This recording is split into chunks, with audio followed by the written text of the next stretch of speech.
Bom, essa é uma aula de revisão de lógica, onde nós vamos trabalhar agora um problema onde é necessário que o usuário informe dois números e, a seguir, realize uma das operações, sendo uma dessas operações somar ou subtrair. O problema é bem similar a uma calculadora, contudo restrito a só duas operações.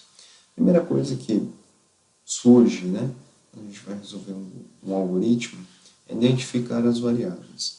Isso é possível observando alguns pontos. Por exemplo, o verbo pedir aqui, o verbo peça, ele está ali pedindo que o usuário entre com dois números. Ou seja, nesse momento, quando há esse tipo de afirmação dentro de um problema, nós já identificamos aqui que na resolução do nosso algoritmo serão necessárias pelo menos duas variáveis. Em seguida, é necessário realizar uma das operações a seguir, ou somar ou subtrair.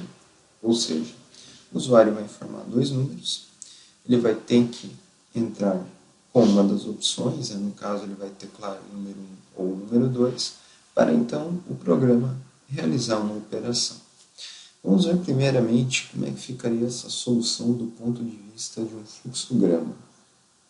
Vamos abrir o Pencil aqui, que é uma ferramenta que permite desenhar fluxograma. O que chama a atenção no nosso fluxograma é simular como é que seria o comportamento do programa, só que num nível mais alto, mais entendível, usando para isso algumas figuras. Reparem que todo fluxograma ele começa um tipo de uma elipse, onde é identificado o início do mesmo, ok? Tanto é que ele é, aqui no Pencil, ele é identificado com a figura de terminador, ou seja, ele indica o fim, o início ou o fim de um algoritmo. Em seguida, nós temos uma entrada de dados, que é identificado por esse símbolo de documento, onde é pedido que o usuário entre com um número. Em seguida, isso é armazenado numa variável chamada número 1, pede-se novamente o segundo dado, exatamente como é o problema, e vai seguindo o fluxo e armazenando isso numa outra variável. Por fim, pede-se que o usuário digite uma operação, 1 para somar, 2 para subtrair, e em seguida guardado isso numa variável operação. Repare que não é criada mais de uma variável para guardar a operação. Por que disso? Porque aqui vai ficar armazenado o que o usuário digitar, 1 ou 2. Não é necessário criar uma variável chamada somar, outra subtrair, etc. Lembrando que essas opções e esses números são fornecidos ao usuário pelo desenvolvedor. O que vale é o valor digitado e está de acordo com uma possível solução para o problema. Em seguida, nós entramos numa tomada de decisão onde é verificado se a operação for igual a 1 e o símbolo é um losango, é realizada uma operação de soma. Veja só, criamos aqui a variável resultado, que vai receber número 1 mais número 2, que por sua vez é somado, essa soma, e sai um resultado aqui que é impresso para o usuário, indo diretamente para o final do programa.